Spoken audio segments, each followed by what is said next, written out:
breaking. I always want to say that. Breaking news. Well, I say breaking news. I probably overstated it somewhat. Breaking rumours. There you go. Breaking rumours about Jhon Duran joining West Ham. It seems to be gathering some pace, and I've just I want to get this absolutely right with my new role as newsreader. In fact, I've already mucked it up because there was something else which I wanted to say first of all, which was happy birthday, Annie Dings. There you go. Annie Dings' birthday today. Didn't know. There you go. Absolutely wonderful, wonderful news. Yet Danny Ings still at West Ham, celebrating his birthday, 43 today. And massive congratulations to everyone in the Dings family, quite frankly. Look, love Danny Ings. We all love a bit of Danny. But I'm just saying, we don't want him to be leading the line, ideally, as West Ham striker for next season, which is where Duran comes into it. Again, we don't want to read too much into the pre-season friendlies. I think that's probably fair to say. But I do believe that the rest of the team would have really benefited from having a focal point there, and as well as Danny Ings did, scored a really, really good free kick. Maxwell Cornet sort of toiled. I think Callum Wilson, the injury prone one. Forget about Callum Wilson. After what I said the other day about Dominic Calvert-Lewin, we won't even discuss Callum Wilson, quite frankly. I thought Callum Marshall, really neat touches, really good footballer, but not quite dynamic enough to be a number, not quite physical enough to be a number 9. Unlike Jhon Duran, who has been a bit of a naughty boy, actually, because he's deleted all his Aston Villa stuff from his Twitter profile. I think it's Twitter. I get confused by all this stuff, but stuff like that has definitely happened. Let me tell you what the latest is, which is basically West Ham are close to reaching a deal for Jhon Duran. Duran desperately wants to move. He's made it clear to Aston Villa. I'll make no mistake about it. He's made it clear to Aston Villa, all right. And he's also made it clear to everybody on social media. He's gone there. You know when people say that they're dead to me? That's what he's saying. Aston Villa, they're dead to me. And pretty much that's what he's done.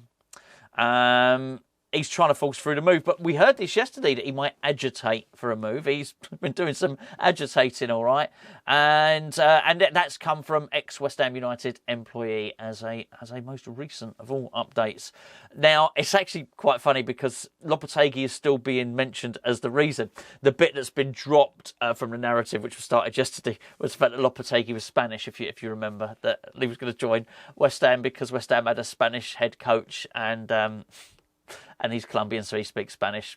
But whoever wrote the article obviously omitted to mention that Aston Villa in Unai Emery also have a Spanish head coach. So anyway, that's now. I never thought it was a big thing. I don't think this is about Spanish or anything else. It's probably about money, isn't it?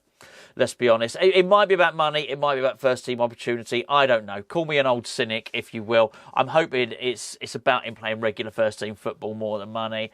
That remains to be seen.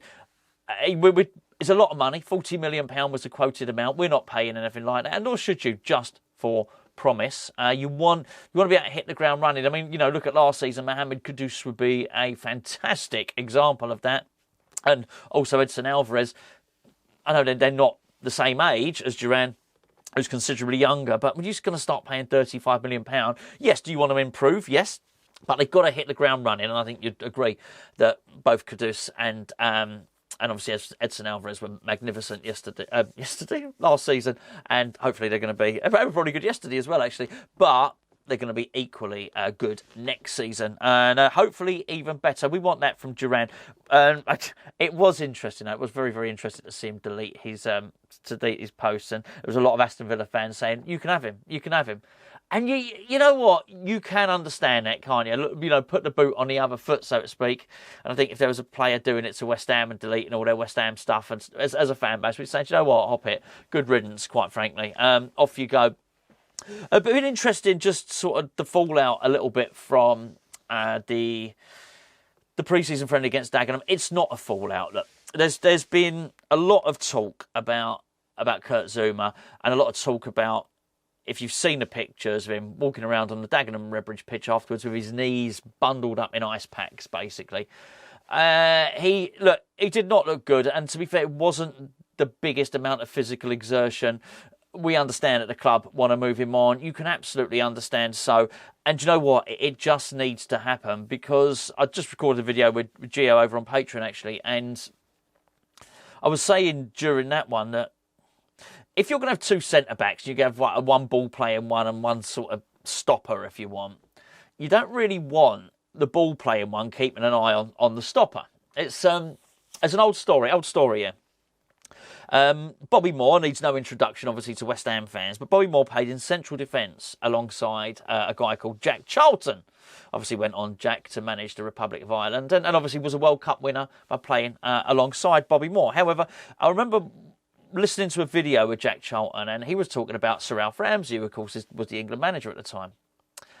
And Jack Charlton knew he wasn't even the second best central defender in the country. And he said to Alf Ramsey, he said, Gaffer, why do you keep picking me? Why do you keep selecting me for the England team? And Alf Ramsey said, I pick you because you don't trust Bobby Moore.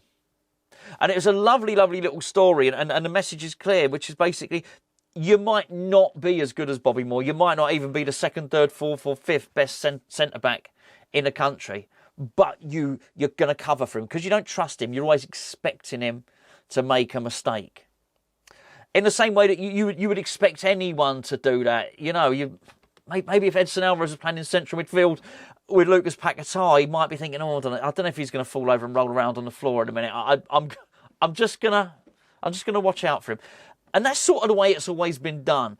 And I remember when Nathan Gerd first came into the team at West Ham, he would start pinging around long balls and he would, maybe try and dribble a little bit out of defence. You felt at the time that Zuma was watching him. Zuma, I'm going to watch him. I'm going to cover for him. The roles have been reversed, basically. Max Kilman is there to bring the ball out of defence, to play long raking balls, to be that. I think you're probably going to see Max Kilman trying to start a lot of West Ham attacks, albeit from deep. The last thing Max Kilman wants to do is be looking and trying to keep an eye on the guy that's meant to be keeping an eye on him, if you know what I mean. I'm not comparing Max Kilman to Bobby Moore, nor am I comparing Kurt Zouma to Jack Charlton. I'm just trying to, make a point in the roles. I just don't think that there's any way forward for Zouma. When myself and Gio were talking, the game came back to me. I think it was against Nottingham Forest, and it was a 1-1 who gave him the right run around. And ultimately, Zouma wasn't punished as much as he probably could or should have been. But even against Dagenham and Redbridge, you felt that there were a couple of really sort of high clearances that he really struggled to even, I don't mean headed ones, I mean we had to sort of lift his foot high off the ground. He was struggling with it. He almost got caught out on a couple of occasions there, and I just looked at it and I thought, you know what, this is a guy that's possibly not capable of just playing at the Premier League level anymore. And particularly in, maybe there were times he would have got away with it with David Moyes, who when the back line, the last line of defence was so close to the goal and there's not enough space in behind for people to run into, and he could sort of stand in the box and head things away, and you've probably got less issue there. When you're going to start playing higher up the pitch, and if teams are going to start getting up behind you, which was funny enough what happened on a couple of occasions against Nottingham Forest. I don't know why we were particularly holding a high line in that game. That would be for somebody far more tactically astute than myself to inform me of that. But if you're going to play a high line, you just can't play Kurt Zouma. And I think there are going to be times when, we're going to push up a lot more than we did last season, have a lot more possession, which means we're possibly going to get countered a little bit more than just sort of sitting back, parking the bus and soaking up the pressure. So, yeah, I was just found it interesting, really looking at that and discussing that with Gio. And I totally understand why West Ham are trying to ramp up the intensity at which we're going to go and try and look to buy a new central defender. Still, old Jean Claire, they've not given up on him, that's for sure.